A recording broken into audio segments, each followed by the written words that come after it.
Haleluya. Shalom. Selamat bertemu sekali lagi kepada jemaat Tuhan yang telah beribadah tadi pagi. Bertemu lagi pada malam ini bersama dengan jemaat yang hadir bersama pada malam ini. Puji Tuhan, ada jemaat baru bersama dengan kita. Tengok kiri kanan. Satu kesyukuran kita ya dalam hidup kita dalam sidang ini kita pelbagai etnik sebenarnya, dan yang bukan etniknya pun pakai baju kadazan dusun hari ini. Puji Tuhan, kita mau memuji, kita mau serahkan seluruh tempat dan ruang ini pada malam ini. Saya ajak semua jemaat Tuhan.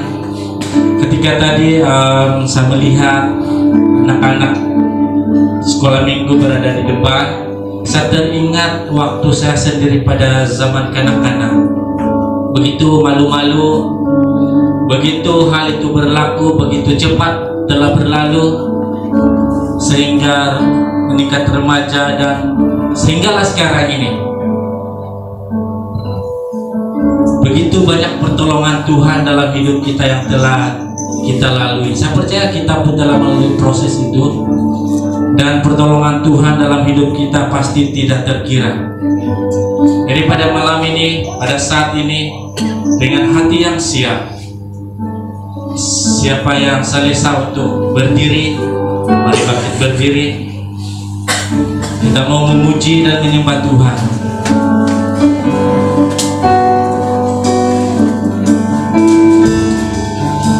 Bahwa Tuhan yang selalu menolong kita, yang selalu menjaga kita dalam hidup ini, kita sembah, kita tinggikan nama Tuhan.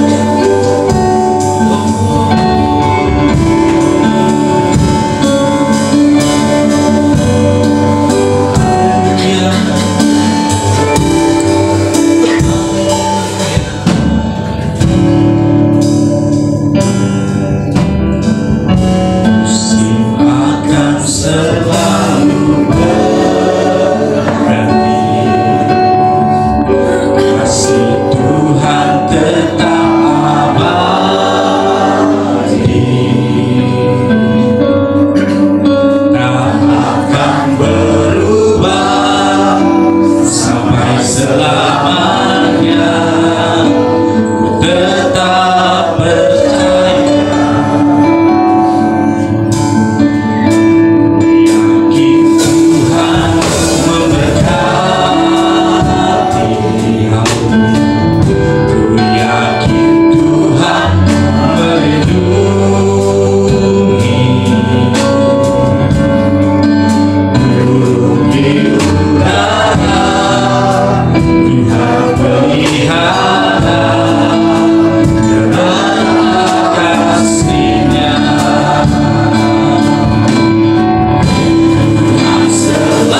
pada saat ini ya Bapa di surga.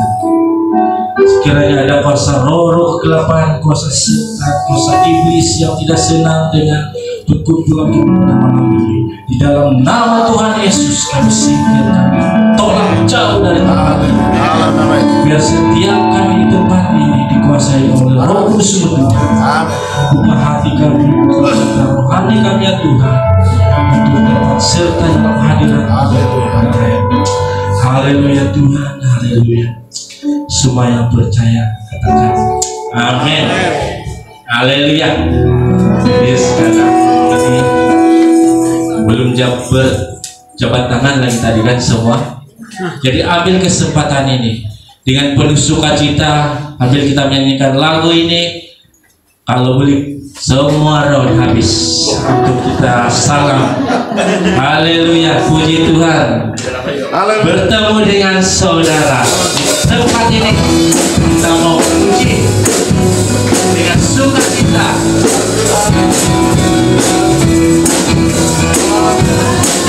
Haleluya. Dengan saudara dalam kasih Tuhan, dengan dipuji namanya dengan sukacita, dapat tangan semua mengasihi Tuhan Yesus ada di sini. Sekali lagi dengan saudara dalam kasih Tuhan, dan dipuji namanya dengan sukacita, mendapat tangan semua saling mengasihi Tuhan Yesus ada di sini.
memuji Tuhan. Jadi tidak ada yang mau serius-serius, pasti sudah beri senyuman dengan kawan sebelah. Kita adalah umat pemenang, amin. Kita telah dimenangkan. Jadi kita terus memuji Tuhan, lebih dari pemenang. Haleluya.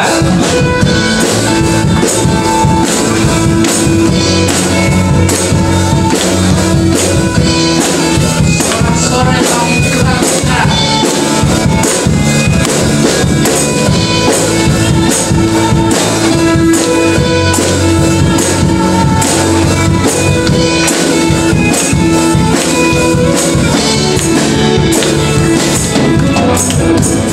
Dari pemenang dalam segala perkara, bisa dikalahkan oleh kuasa darahnya. Allah di pihak kita, jangan dapat melawan. Kita lebih dari pemenang.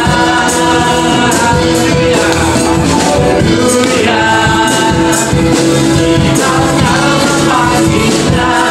Yesus Raja segala nama.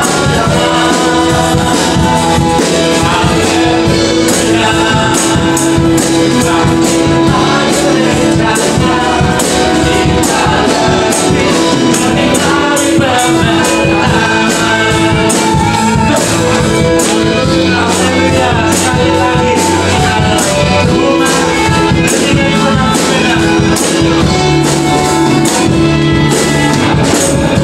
Lebih dari pemenang dalam segala perkara, bisa dikalahkan oleh kuasa darahnya. Allah di pihak kita, jangan melawan. Kita lebih dari pemenang. Haleluya.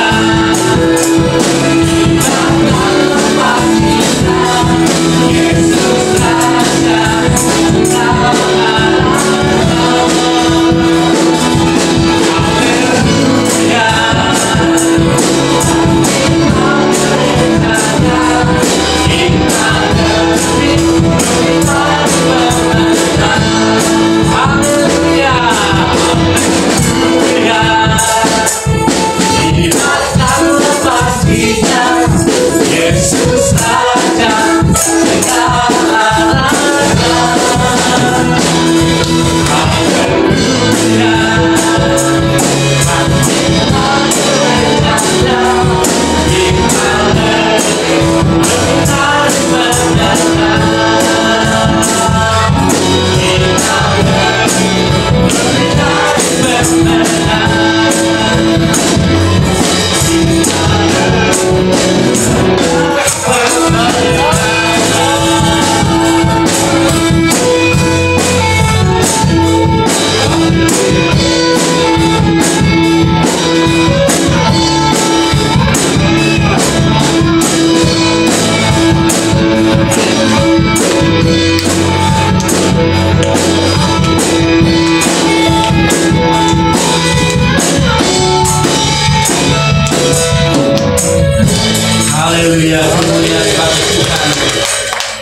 Haleluya.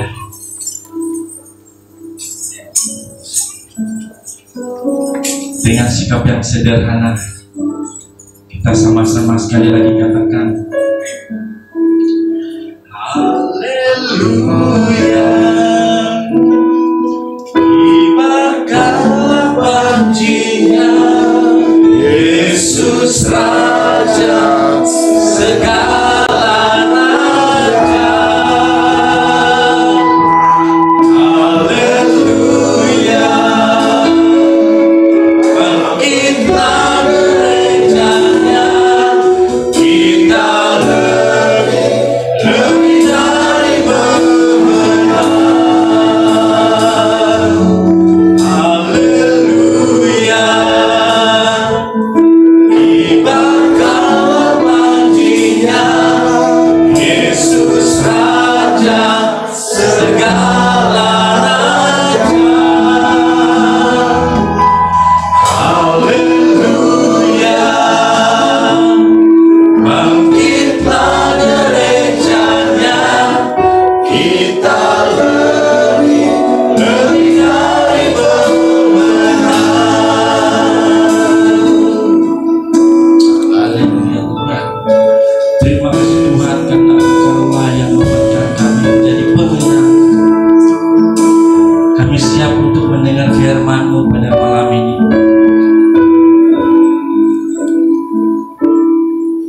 Kami rindu ya Tuhan untuk menikmati, belajar daripada kebenaran firman. Firman-Mu itu Tuhan, iya dan amin, pelita bagi kaki kami dan terang bagi jalan kami. Haleluya Tuhan. Kami mau hidupi firman-Mu Bapa di surga.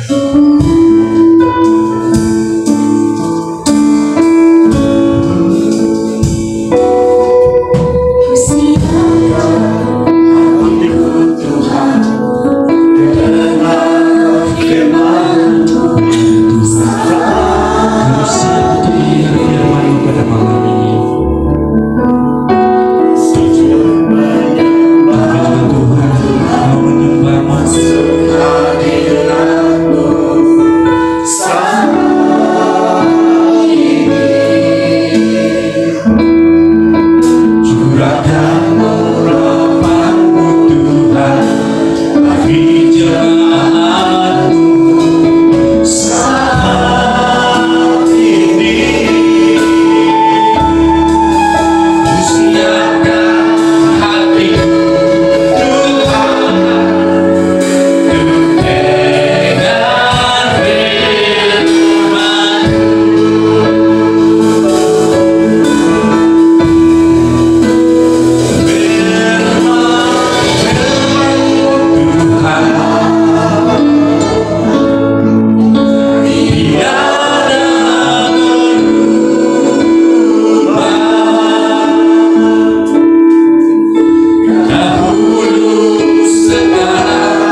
Ya Tuhan, betapa kami sangat menghargai waktu di mana kami dapat duduk dengan tenang untuk mendengarkan firman Tuhan, belajar dari kebenaran firman-Mu. Kami sangat bersyukur untuk waktu ini, dan kami mau siapkan hati kami, teduhkan dan tenangkan hati kami Tuhan, untuk mendengarkan sabda kebenaran firman. Pimpin kami oleh Roh Kudus-Mu, memperlengkapi firman ini di dalam hati kami setiap pribadi. Karena firman-Mu ini berkuasa memulihkan hati kami, mengubah hidup kami. Terima kasih Tuhan Yesus. Hamba juga serahkan ruangan ini ke dalam tangan Tuhan. Engkau yang berkuasa, Allah yang menguasai segala sesuatu. Terima kasih Tuhan, Engkau berjaga bersama dengan kami, sehingga kami dapat mendengarkan firman-Mu dengan tenang dan dengan damai sukacita di dalam hati kami. Kami mau sambut firman-Mu dalam nama Yesus. Haleluya. Mari semua jemaat Tuhan, kita sama-sama katakan amin. Haleluya. Shalom, apa kabar? Bersama Yesus dahsyat luar biasa. Yes. Tapi tadi kan di SIB Tenggilan kan tadi pagi, Shalom, saya bilang kan, pas itu mereka bilang bersama Yesus luar biasa dahsyat. Haleluya, saya bilang. Ya, ada sedikit berbeda, tapi puji Tuhan. Yang penting kita semua berada dalam keadaan yang sehat. Amin. Haleluya. Hari ini betapa gembiranya kita berpeluang untuk bersama-sama berpakaian seragam. Suami saya bilang, dia duluan tengok tuh WhatsApp, lalu dia bilang, nah, pakai baju tradisi kita. Saya bilang, tidak payahlah saya susah mau khotbah. Tidak, pakai saja, dia bilang. Jadi apa boleh buat dengan pakaian tradisi Lundaya. Oke, bersama dengan kita semua beribadah bersama-sama. Iya, kalau di Sarawak itu bermula hari ini kan? Iya, hari ini itu pesta Lun Bawang. Itu pesta Lun Bawang. Jadi saya mewakili pesta Lun Bawang di sini juga. Dan selamat menyambut keamatan untuk semua. Ya, keamatan untuk semua. Dia bilang kan, puji Tuhan, haleluya. Untuk tidak membuang masa kita, mari kita beralih kepada firman Tuhan yang akan kita pelajari bersama pada malam hari ini. Saya minta maaf, saya punya suara agak berubah. Ini karena saya punya hari, saya rasa sangat panjang hari ini. Ya, tadi pagi di SIB Tenggilan berkhotbah di sana. Kemudian selepas itu ke Gontung lagi beberapa jam untuk latihan praise and worship, persediaan konferensi wanita. Kemudian lari lagi pulang, jumpa dengan saudara di sini. Ya, tetapi saya katakan itu hari yang panjang, bukan hari yang memenatkan. Karena melayani Tuhan itu jangan penat. Ya, amin. Ya, haleluya. Baiklah, mari kita membuka di dalam Roma 12 ayat 4 hingga 8. Ya, seperti yang tadi pagi mungkin kan kita sudah belajar firman Tuhan di bawah tema ini, tubuh Kristus dan kepelbagaian karunia rohani. Ya, bukan kepelbagaian baju tradisi. Ya, boleh juga kalau untuk malam ini. Tubuh Kristus dan kepelbagaian karunia rohani. Jadi saudara-saudara yang saya kasih di dalam Yesus Kristus, mari kita baca dulu lah. Oke, kita baca dulu ayat 4 hingga 8. Mari kita sama-sama baca. 1, 2, 3. Sebab sama seperti pada satu tubuh, kita mempunyai banyak anggota, tetapi tidak semua anggota itu mempunyai tugas yang sama. Demikian juga kita, walaupun banyak, adalah satu tubuh di dalam Kristus, tetapi kita masing-masing adalah anggota yang seorang terhadap yang lain. Demikianlah kita mempunyai karunia yang berlain-lainan menurut kasih karunia yang dianugerahkan kepada kita. Jika karunia itu adalah untuk bernubuat, baiklah kita melakukannya sesuai dengan iman kita. Jika untuk melayani, baiklah kita melayani. Jika untuk mengajar, baiklah kita mengajar. Jika untuk menasihati, baiklah kita menasihati. Siapa yang membagi-bagikan sesuatu, hendaklah ia melakukannya dengan hati yang ikhlas. Siapa yang memberi pimpinan, hendaklah ia melakukannya dengan rajin. Siapa yang menunjukkan kemurahan, hendaklah ia melakukannya dengan sukacita. Haleluya. Ya, sebenarnya ayat ini merupakan salah satu daripada ayat favorit saya. Ya, terus terang saja ayat favorit. Memanglah firman Tuhan kan harus ayat semua kalau boleh jadi favorit kan. Tapi biasalah kita ini kan ada sejarah. Jadi ada sejak kita punya istilah. Nah, jadi ini adalah merupakan salah satu teks kegemaran saya sejak saya remaja. Macam muda-muda, macam Max mungkin, masih remaja kan si Max nih, ya macam Joshua pun remaja, oke? Nah, waktu saya remaja saya terus terang, saya sangat suka teks ini. Saya berpikir, apakah karunia yang ada pada saya yang dapat saya gunakan untuk melayani Tuhan? Nah, itu dulu, oke? Baiklah, tubuh Kristus dan kepelbagaian karunia rohani. Nah, istilah tubuh Kristus ini ya digunakan dalam Alkitab dan dalam teologi Kristen untuk menggambarkan gereja atau umat percaya. Siapa itu umat percaya? Kita semua. Ya, siapa itu gereja? Itu adalah kita. Ya, sebagai satu kesatuan yang dipersatukan oleh iman. Iman siapa? Iman kita. Kepada siapa? Kepada Kristus, di mana Kristus adalah kepala dan semua orang percaya. Siapakah orang percaya? Itu adalah kita semua. Kita semua orang percaya sebagai anggotanya. Ya, jadi tubuh Kristus, maksudnya anggota tubuh Kristus itu adalah kita. Ya, nah salah satu dari gambaran yang paling indah ya kalau kita perhatikan dalam perjanjian baru tentang gereja, bahwa gereja adalah tubuh Kristus yang dijelaskan oleh Rasul Paulus. Dan dalam tubuh ini setiap anggota tubuh kita, kalau kita melihat Paulus menggunakan metafora tubuh manusia ya. Jadi tubuh Kristus, dalam tubuh ini setiap anggota memiliki tugas. Ya, setiap kita anggota itu adalah yang dimaksudkan adalah kita memiliki fungsi dan peranan yang khas. Ya, yang khas.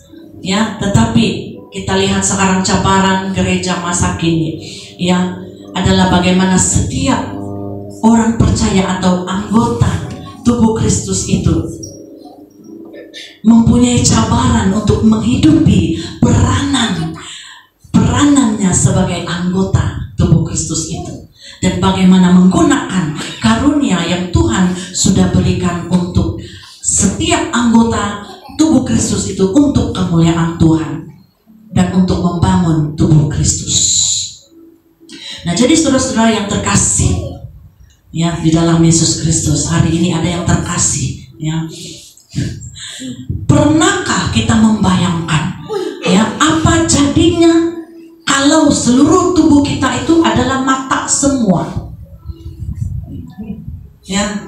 Kemudian mungkin juga adalah telinga semua. Mata saja. Jadi menengok saja.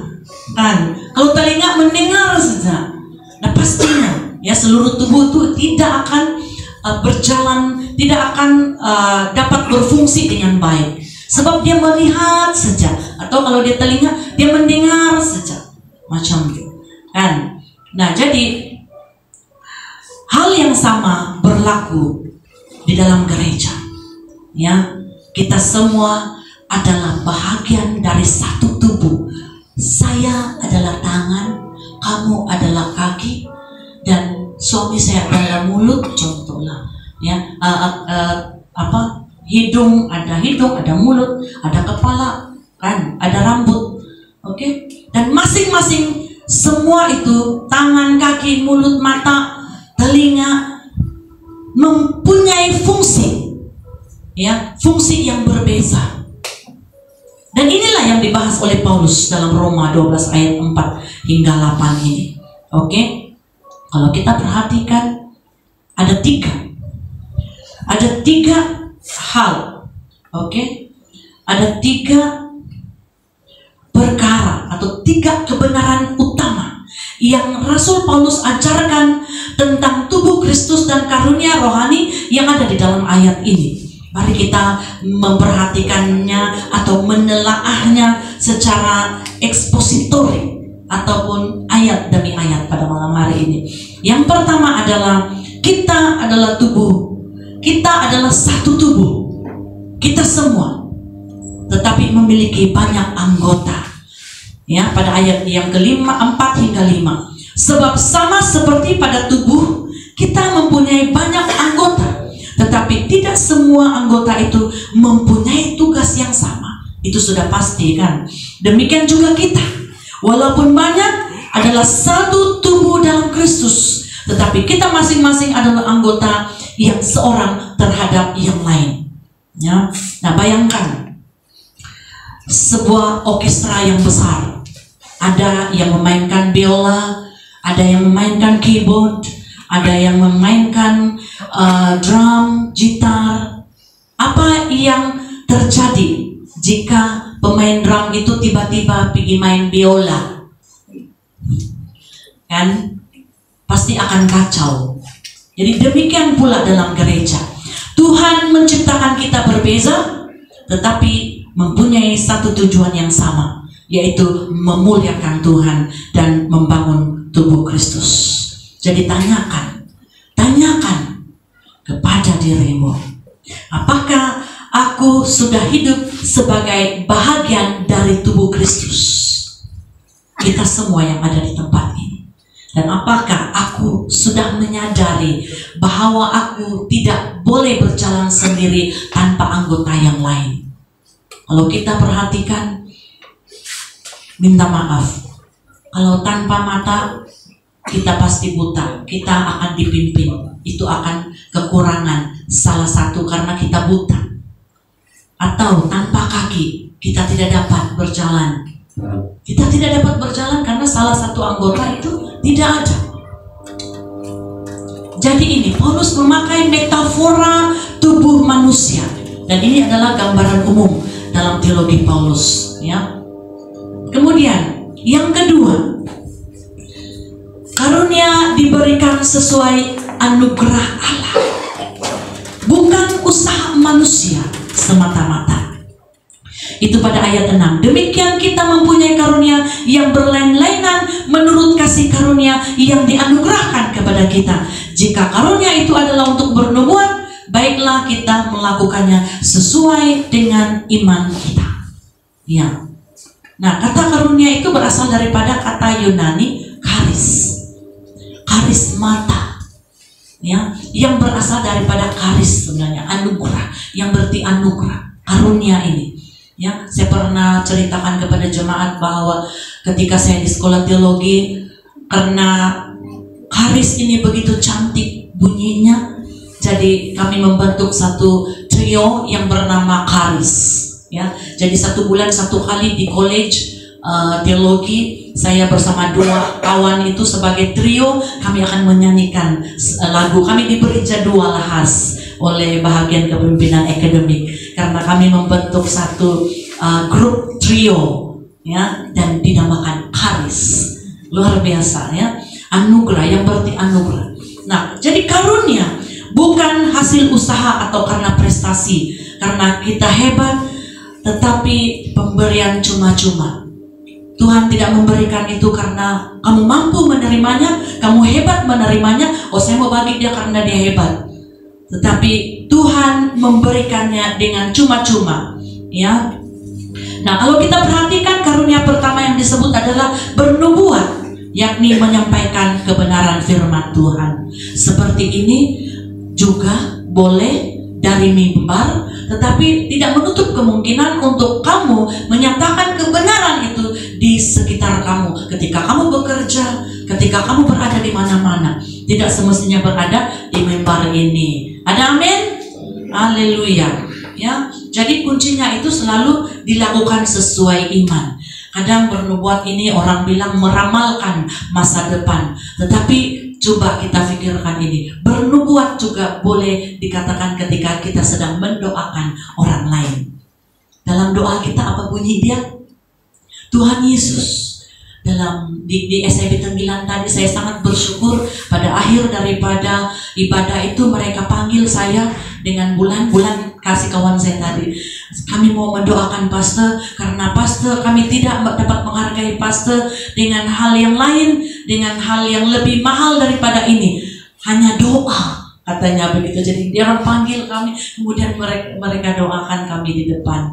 Dan saya sangat bersyukur dalam doanya dikatakan, Tuhan Engkau memberkati pastor ini di dalam pelayanannya. Maksudnya pelayanannya akan datang kan. Itu ada orang menganggap, ada pendeta, saya tidak mau sebut, ada pendeta menjelaskan bahwa bernubuat ini juga boleh dilakukan ketika berdoa untuk orang lain, supaya dijauhkan dari sakit penyakit, betul tidak? Supaya dia disembuhkan. Itu kan akan datang. Bernubuat kita, ya. Dalam menasihati juga sebenarnya kita boleh bernubuat untuk orang itu, karena kita mau supaya dia didorong oleh firman Tuhan, oleh kebenaran-kebenaran firman Tuhan, oleh situasi-situasi yang membuat dia merasa pulih, merasa disembuhkan, merasa diperhatikan, begitu. Karena itu terjadi, akan datang. Jadi nubuat ini biasanya kalau dunia katakan itu meramal masa depan kan, ya. Jadi di dalam bernubuat, dalam berdoa kita juga boleh bernubuat. Dalam kita menyampaikan firman Tuhan juga begitu. Seperti ini, supaya akan datang jemaat juga akan mengalami satu keadaan yang sangat luar biasa hebatnya, yang mereka dapat nikmati bersama Tuhan. Kehidupan ekonomi yang baik, contoh, ya, kehidupan yang lebih baik, kerohanian yang lebih baik. Semua itu kan akan terjadi pada masa akan datang. Itu sebab kenapa dia dikatakan sebagai bernubuat. Ada amin? Ya. Saudara-saudara yang saya kasih dalam Yesus Kristus, untuk hal kedua ini juga penerapannya, bahwa setiap karunia adalah tanggung jawab. Tanggung jawab setiap orang yang percaya. Engkau sudah terima Tuhan Yesus Kristus, engkau harus menjadi anggota gereja, dan engkau harus melayani Tuhan. Nanti kita akan lihat pada poin yang ketiga. Dan jangan menyombongkan karunia. Karunia yang ada pada kita itu adalah pemberian Tuhan secara cuma-cuma, dan kita tidak ada hak untuk meninggikan diri, untuk mengagungkan diri kita dan merasa bahwa karunia saya itu lebih baik daripada yang lain, ya.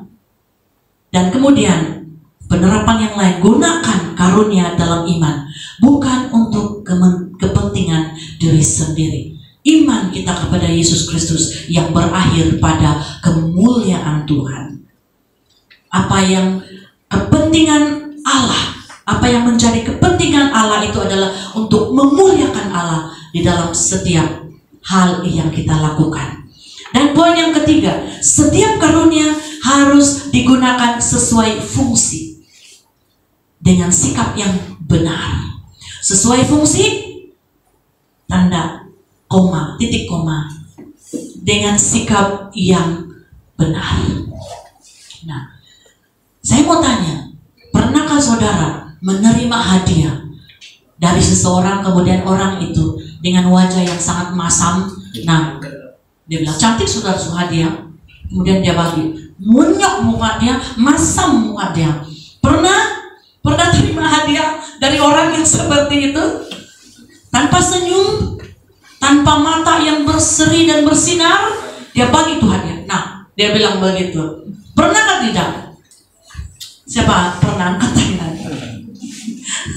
Rasanya kita semua tidak pernah menerima hadiah seperti itu. Pastinya orang yang memberi pun akan merasa bersukacita karena dia dapat memberi hadiah itu dengan sukacita kepada orang tersebut. Betul?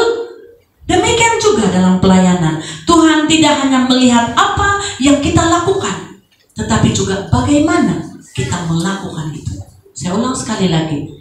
Tuhan tidak melihat apa yang kita lakukan, tetapi bagaimana kita melakukannya. Jadi, apakah pelayanan saya dan pelayananmu, pelayananmu selama ini sudah dilakukan dengan kasih? Pastinya hadiah yang kita mau berikan kepada seseorang itu diberikan, disediakan dengan kasih, ya, dengan rasa sukacita, dengan harapan bahwa orang yang menerima hadiah itu akan bersukacita juga. Betul tidak? Ya. Jadi kita lakukan pelayanan kita dengan kasih. Baiklah, saudara-saudara yang saya kasih dalam Yesus Kristus, ada satu ilustrasi seorang petani, ya, yang memiliki bermacam-macam alat. Cangkul dia ada, parang dia ada, apa lagi? Kalau kami cakap itu beluing pun ada. Itu beluing itu yang begini dia punya apa? Untuk kasih apa, rumput di sawah. Tapi dia juga ada traktor. Bukan hanya alat-alat kecil, tetapi dia juga ada traktor. Bukan alang-alang ini petani. Tetapi dia tidak memakai semua alat itu untuk satu tugas. Karena dia tahu bila dan bagaimana memakai semua alat itu sesuai tujuan, sesuai fungsi. Ya, jadi Tuhan juga memakai kita semua.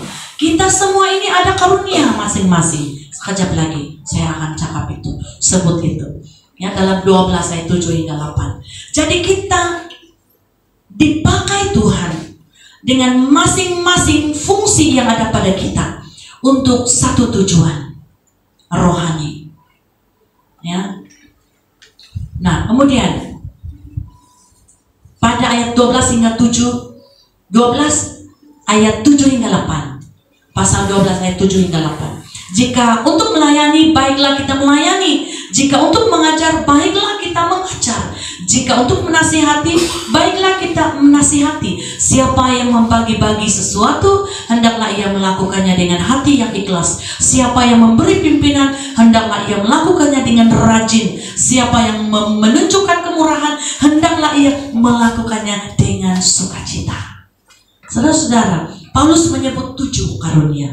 Boleh kira sana? 7 karunia, ya. Dan semua diawali dengan kalimat ini, baiklah kita. Dan itu menunjukkan tanggung jawab.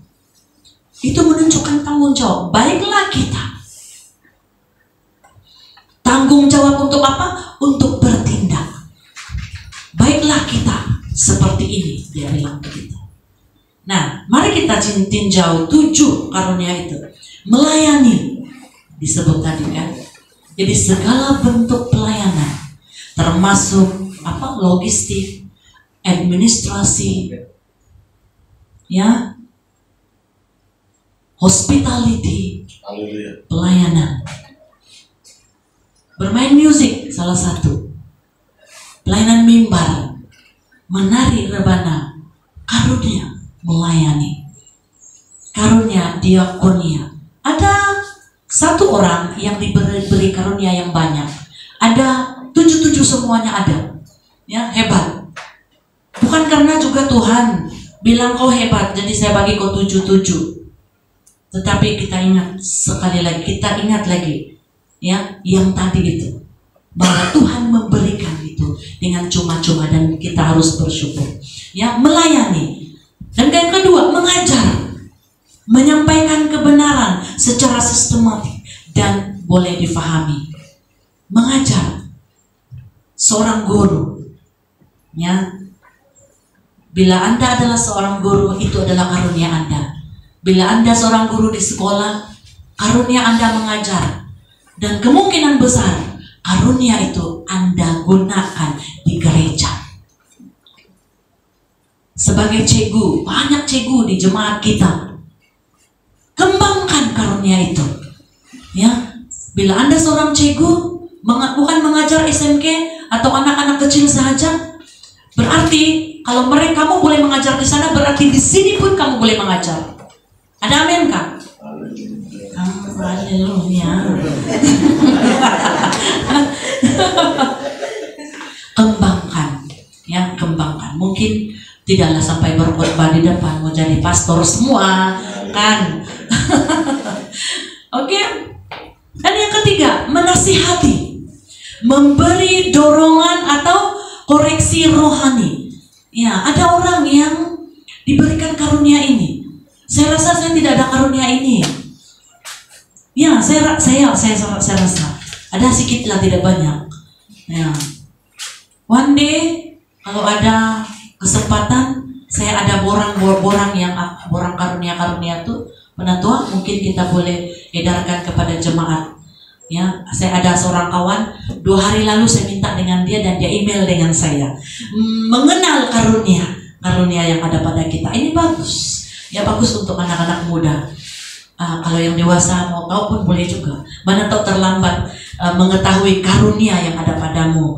Ya. Kemudian karunia memberi dilakukan dengan ikhlas, bukan dengan terpaksa. Ada orang, ya, dia hanya ada karunia ini. Dia tidak dapat Dia tidak dapat main musik. Dia tidak dapat pun di multimedia sana. Dia tidak dapat menari, dia tidak dapat menyanyi, tetapi dia ada karunia memberi. Rasul Paulus bilang itu bukan saya, jangan kamu kecam saya. Ada amin? Sebab begini mata kamu. Itu Rasul Paulus sudah cakap di sana, memberi. Jadi ada orang yang diberi karunia untuk memberi, ya, dengan apa yang ada pada dia. Itu maksudnya orang ini pasti memiliki sesuatu yang Tuhan sudah berkati dia. Mungkin harta benda, ya, keuangan, gaji yang tinggi, contoh. Pastor bukan menyindir, ini kebenaran firman Tuhan. Oke? Jadi kita belajar sama-sama ini. Jadi memberi. Kalau kamu diberi karunia memberi dan kamu tidak dapat melakukan pelayanan yang lain, pelayanan mimbar ataupun apa-apa yang lain, tetapi mungkin kamu ada karunia memberi, bukan adalah. Mungkin kamu ada karunia memberi, ya. Jadi kenali karunia yang ada padamu. Dan kemudian memimpin. Ada yang diberi karunia untuk memimpin. Kita semua ini ada potensi menjadi pemimpin. Pemimpin keluarga, pemimpin di organisasi, pemimpin di tempat kerja, pemimpin di gereja. Macam penatua Amidi, dia ada karunia memimpin. Itu sebab kenapa dia terpilih jadi pengerusi. Ada amin? Iya. Jadi pemimpin, tetapi pemimpin bukan di gereja saja. Kita semua ada karunia memimpin. Ya. Dan seorang pemimpin, dia harus rajin. Ya, bukan penatua Amidi saya cakap saja. Kita semua harus rajin. Ini firman Tuhan, ya. Rasul Paulus sudah bilang itu. Apa dia bilang Rasul Paulus tentang memimpin? Ya, ini bukan memimpin worship leader, bukan hanya itu. Ya, kepemimpinan di dalam satu organisasi juga. Ya, bukan seorang yang malas, dia seorang yang boleh mengatur, merancang, merencanakan. Ini pemimpin. Bila kamu adalah pemimpin keluarga, kamu rancang kehidupan keluarga kamu seperti apa. Semua kamu rancang, keuangan, apa semua. Ekonomi berjalan dengan baik. Anda adalah pemimpin keluarga yang baik. Kemudian seterusnya, menunjukkan kemurahan dilakukan dengan sukacita, bukan dengan keterpaksaan. Ya, ini menunjukkan kemurahan. Ini mungkin ada kaitan dengan ini nomor 4 kan, memberi. Karena dia murah hati, jadi dia memberi. Ya, dia memberi dari apa yang ada pada dia. Jadi ada orang yang seperti ini, bila dia diberkati dan dia mau menunjukkan kemurahan itu, ya, tetapi semua ini berlaku untuk kemuliaan Tuhan dan bukan untuk kepentingan diri sendiri. Ya, penerapannya di situ. Jangan menyimpan karunia yang diberikan oleh Allah kepada kita untuk kita pakai. Jangan simpan, karena karunia itu Tuhan bagi kepada kita.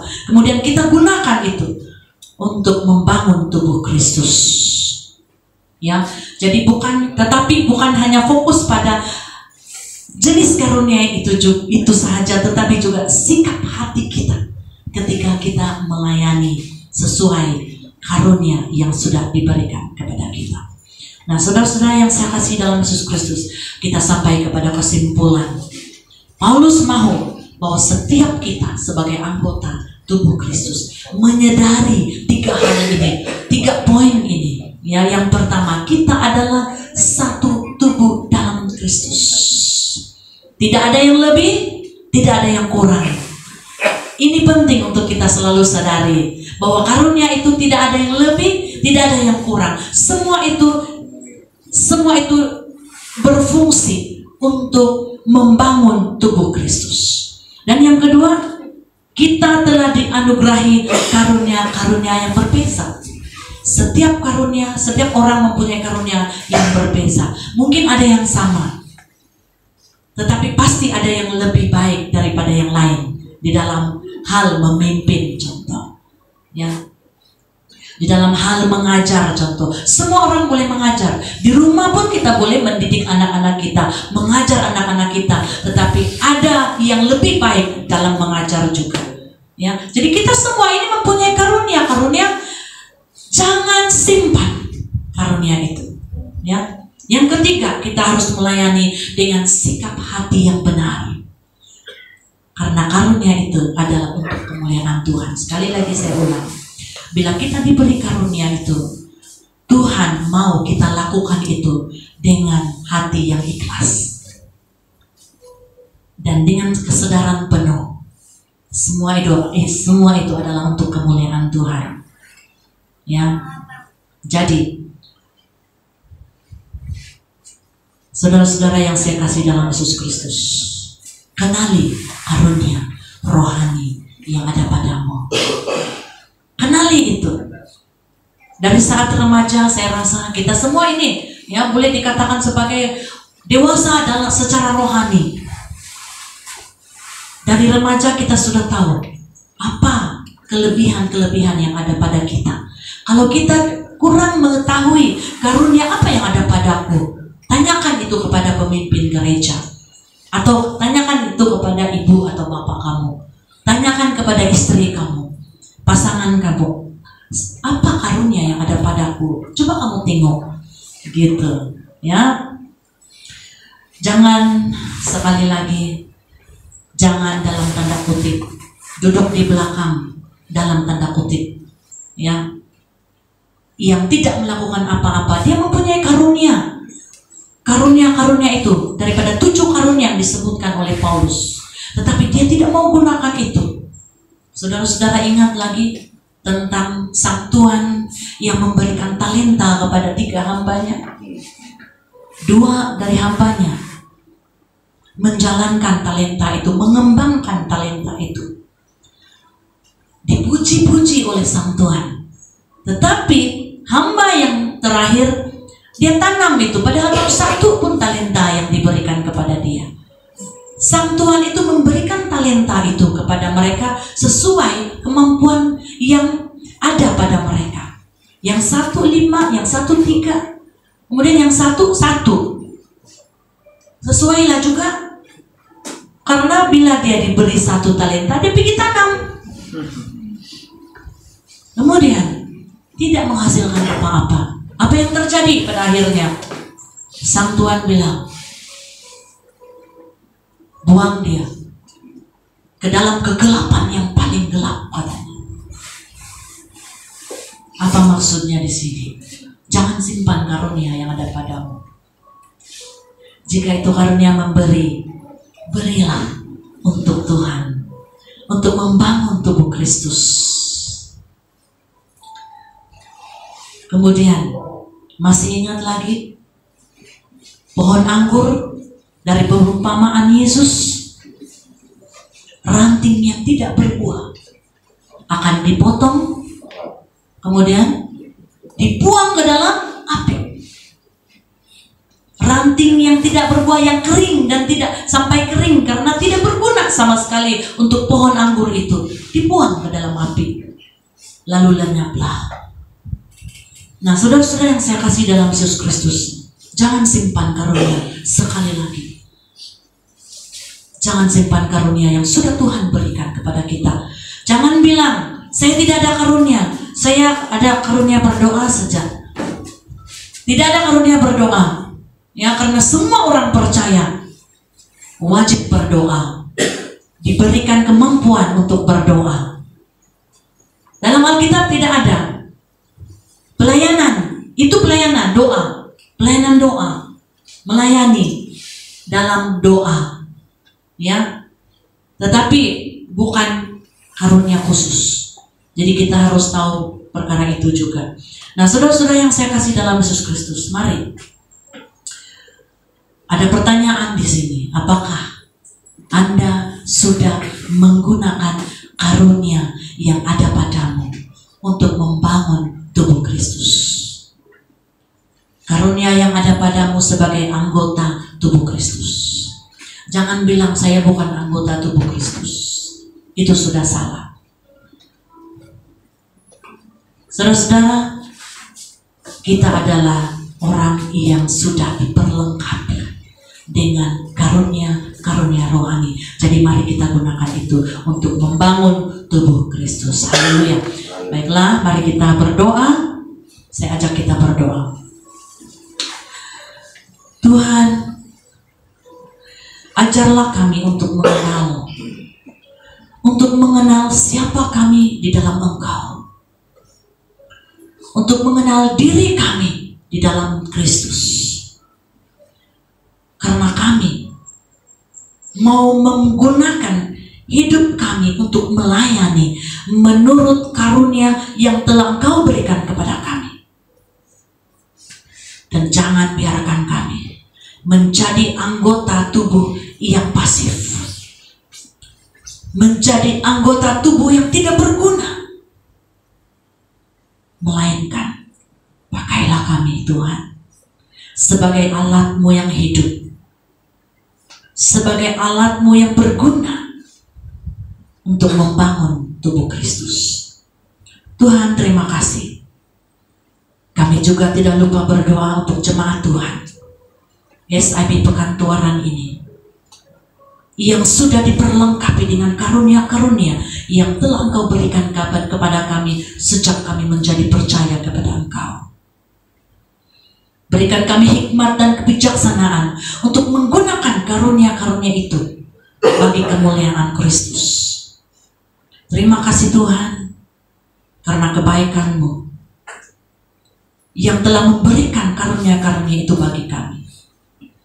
Dan kami mau pakai sebagai tanda kami mau bersyukur kepada Tuhan di dalam kehidupan ini. Terima kasih Tuhan Yesus. Ini doa kami. Kami mau sambut firman-Mu dalam nama Yesus. Haleluya. Amin.